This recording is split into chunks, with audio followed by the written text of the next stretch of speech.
Today, I wanted to talk to you about, or the lesson of today is all about a critical skill. And many of you have probably heard me talk about this before, that when we think about what's the difference that makes the difference in people, it ultimately lays down to how they make decisions. And the analogy I like to use on this is that if I took your life and I were to put it into like a mural or a picture and like paint it up against a wall, the quality and the content of that mural is ultimately going to break down into how you make decisions. And the way that I like to think about this is if you think about a mosaic, right? A mosaic is, in this regard, a big picture that's made up of a bunch of little bitty pictures.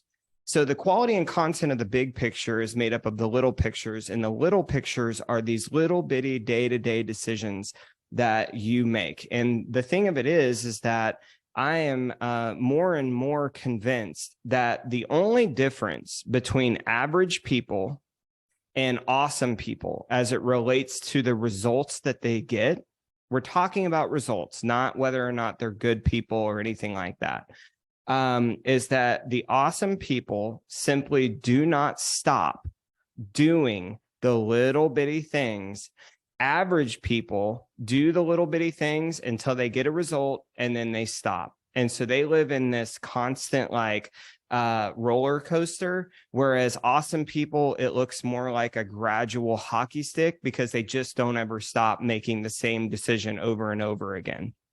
So what I asked myself this morning is, if I were given the opportunity to do a TED Talk on decision making and why it's important, and ultimately how to do it, what would I cover? And so today is my best answer to that question. And what I'm going to walk you through are really three separate ideas, three things that can help you on your journey to become a mastery of decision. Now, one thing that I share with people often is that if you're going to master your life, you got to master two things. One is your bod, right? So your physical, mental, and spiritual health.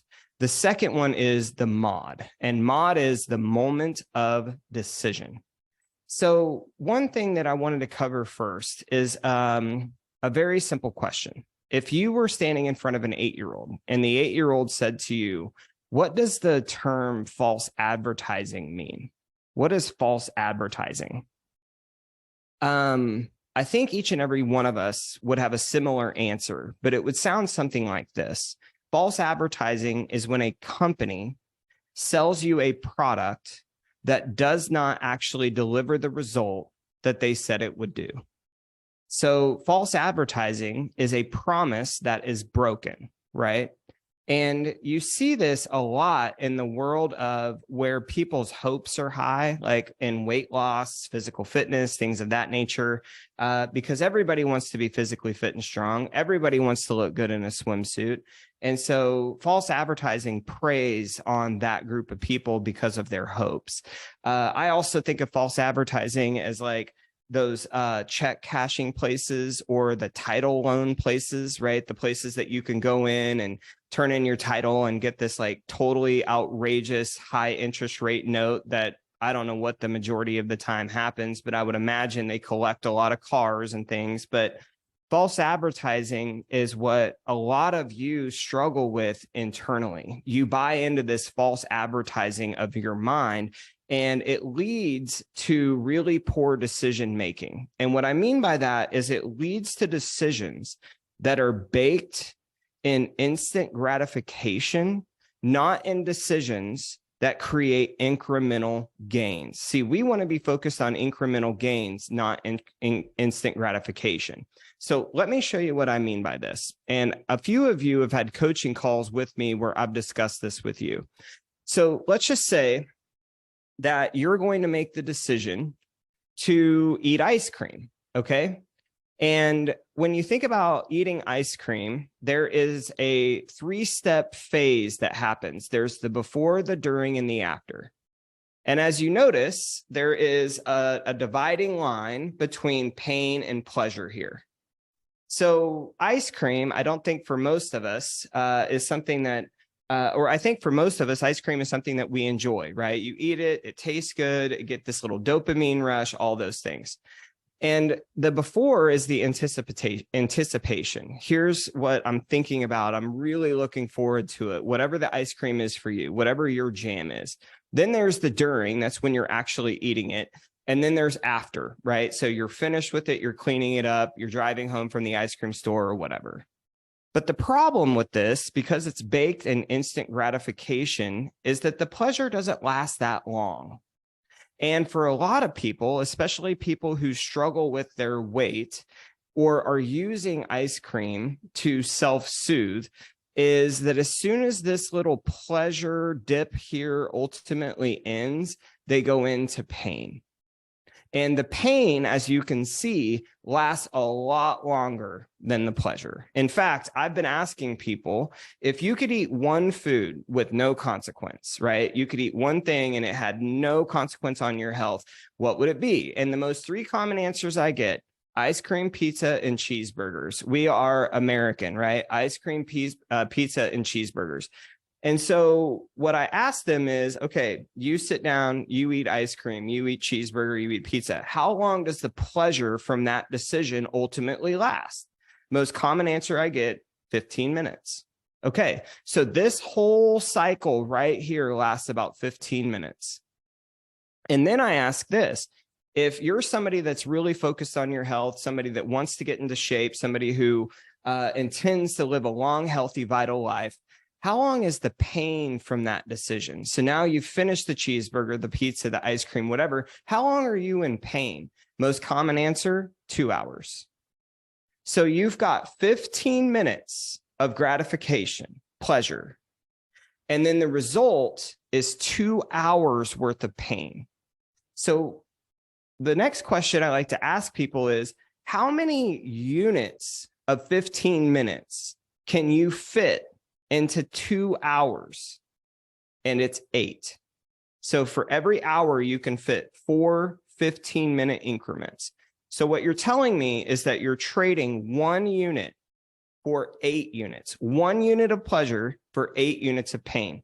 This is false advertising. See, things that are baked in instant gratification slowly erode us over time. We don't get stronger because we are eating or engaging in these behaviors. Over time, we get weaker. And so the way that I want you to think about it is like, this is like a slide, right? So you're like getting on the slide and you're sliding down and it's super fun. Maybe there's some water at the end if you like water parks. But as soon as you get off the slide, now you've got to hike the hill, and that's hard. And the opposite is also true. So if we go to, let's just say, eating salad, right? Salad is kind of the one thing, or soup, that everybody in the health space can agree on is pretty healthy, unless you listen to Liver King, and you shouldn't listen to him because turns out Liver King's full of shit. So don't listen to Liver King. But you're going to eat salad, right? So there's this before, during, and after. Now, there's some of you on here that are freaks that like salad. Well, I'm not talking to you. You're weirdos. And again, if we're going back to the serial killer conversation, that's you. But the thing is that you hike the hill, right? The before, during, and after. It takes discipline. It's a little bit of pain. It's out of your comfort zone. It's resistance. It's not the thing that you want to do. But then you get the slide. You get this 2 hours worth of pleasure because you know you're in control of your decision making. You know that you're making the best decisions for your health, your longevity. Maybe that helps you in your business, with your family. You're modeling healthy behavior to those around you. But see, here you trade 1 unit of pain for 8 units of pleasure.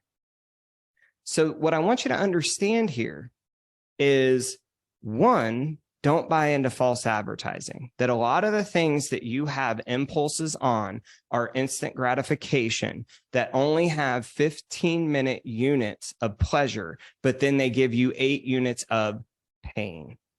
And what we want to be focused on is incremental gains. We want to focus on 15 minutes of pain that then leads into the slide of 8 units or 2 hours of pleasure. So stay away from the whole instant gratification conversation or instant gratification decisions. Play that tape forward. Look downriver, right? Because Downriver, there's a great metaphor around this. It's been around for a long time. If you've ever been in the personal development space, like back in the Zig Ziglar, days, Jim Rohn, Brian Tracy, they used to tell this story about how there's this doctor and the doctor's walking along and they see there's a person, they're walking along a river and they see this person out and they're screaming, help me, help me. And so the doctor's a good person. She jumps into the river, goes out there, grabs the person and pulls them in. As soon as she gets them in, next person, oh my gosh, help me, help me, swims out there, grabs and pulls them in. Then there's two more people. The problem is that the doctor's so busy pulling people out of the river, she never has time to go upriver to see why they're falling in the first place. So what we want to do is play this tape forward so that we can see how your decisions impact you downriver. Now, another way to do that is through this little device right here. This is another thing that I've developed. Many of you have heard me talk about this, but it's the AM and the FM. So if you think about it, you live in three tenses. There are three tenses of time. There's past tense, present tense, and future tense. The only two that you have influence over are the present and the future. So with radios, there are stations and channels. Today, we're going to talk about channels because there's two channels that you can tune into to make really great decisions. Now, the AM is the already me. You want to tune into the already me when it is time to be present, when you need to look at and observe and feel the magic that is ultimately unfolding in front of you. So the example I give on this is one time I was sitting at my kitchen table. It was game night. I was sitting there with both my kids and my wife. We're playing apples to apples. Everybody's having a great time. And I thought about an email that I was supposed to send and didn't send. And it wasn't one of those quick emails. It was something that was going to take me like 15 to 20 minutes. It was very important. And so in that moment, I get emotionally hijacked. So now I am physically here, but I am spiritually and emotionally somewhere else. And the thing of it is I'm not going to stop game night and say, hang on, guys, let me come back. I've got to go do this. I'll be back in 20 minutes. I'm not going to do that, right? So I've got to tune into the already me. I've got to be present and know that I can get to the email at any time. And the way that I ultimately do this is through what I call the ultimate presence question, the ultimate presence question. So the ultimate presence question is if I were on my deathbed, the lights are about to go out, the curtain is coming down, right? I'm in hospice, my family is around me, I'm not getting up, this is it. How much money would I pay and a guardian angel that promised me that I could go back and just relive the moment that I'm having right now? So if you were on your deathbed, guardian angel comes to you and says, look, I'll take you back to that moment that you were playing games with your kids, but you've got to pay for it. What's the price you're willing to pay? Now, let's say you had $5 million, $10 million, $100 million. Most of us would give anything from the perspective of our deathbed to go back and play game night one more time. So are you treating it that way? If you would pay $5, $10, $100 million to relive the experience that you're having right now, are you treating it that way? That's the ultimate present question. That's how to get yourself into the already me, the present me. Now, the future me is another version of yourself that you want to think about, because if we go back to the instant gratification thing, how many of you have ever woken up the next day and thought to yourself, I am so glad I drank that third and fourth glass of wine. I am so glad I smashed that cheesecake last night. I'm so glad that I ate an entire stuffed crust pizza. That was an amazing decision. That was great. Nobody does that, because here's the thing about instant gratification. You are never grateful for it later. Never. You're never grateful for instant gratification down the river, right? So what you want to do is put yourself in the future me. When I do this, I think about myself getting ready in the morning, looking at myself in the mirror before I leave. And that's kind of the time that I talk to myself, right? That's the time that I'm gearing myself up. And I think about, do I want to feel impressed or depressed in that moment from my previous day's decisions? So I kind of just imagine using the power of my imagination to go forward in the moment of looking myself in the mirror the next morning and ask myself, am I going to be impressed or depressed with the decision that I'm about to make? And if it's cheesecake, depressed. If it's pizza, depressed, right? If it's avoiding something that I know is going to move my business forward, depressed. And so you can use those channels. The question is based on what's in front of you. Which channel do I turn to, the AM or the FM? Is it the already me, the present me? Do I need to get present and in tune with the magic that is in front of me? Or is it the future me? But if you slow yourself down, you can get into that space and ultimately make the right decision. Now, here's the other thing, and I really love this as it relates to the downriver analogy. And this is a new term that I'm working on. It may change because I might rename this. So if you down the road hear me call this something else, it's because I didn't like the name that I currently have. But I call this state mapping. And so it starts with this right here. So here are the 4 questions, okay? And I want each and every one of you to think of this as a live coaching call, like I'm sitting there just individually talking to you.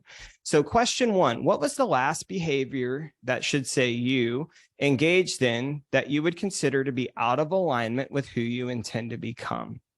What is the last behavior you engaged in that you would consider to be out of alignment with who you intend to become? So this could be that you focused on handling right now business instead of your listing generation. It might be that you got the nudge to read a book, but then you watched Netflix. It could be, if we're still focusing on the eating thing, you crushed a bowl of ice cream when it could have been a bowl of salad. So just think back to the last behavior you engaged in that you would consider to be out of alignment with who you intend to become. Just put yourself there.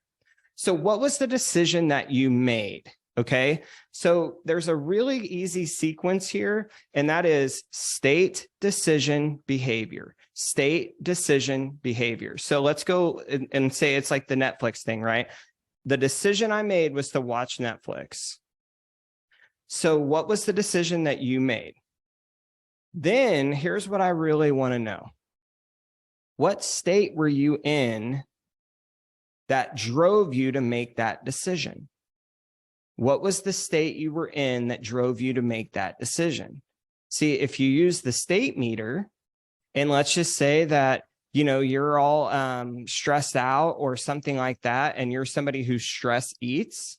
So I was stressed out, maybe I was anxious, whatever. The decision I made was to eat ice cream, and then I ate the ice cream. That was the behavior.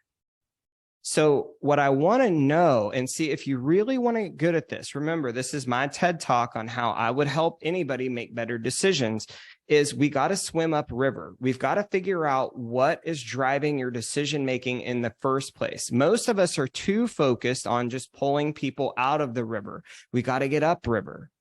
So what is the state that drives the decision and ultimately creates the behavior?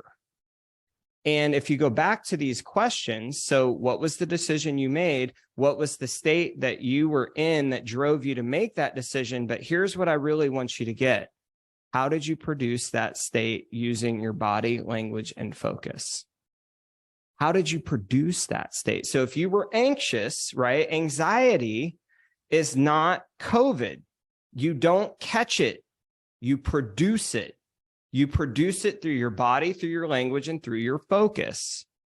And see, when you really get this, this is one of the most ultimate forms of freedom, because each and every one of you has a menu of life that you open up each and every day. The problem is that you ask yourself a question induced in slavery. And the question is, what do I have to do today? Instead of what do I intend to feel today?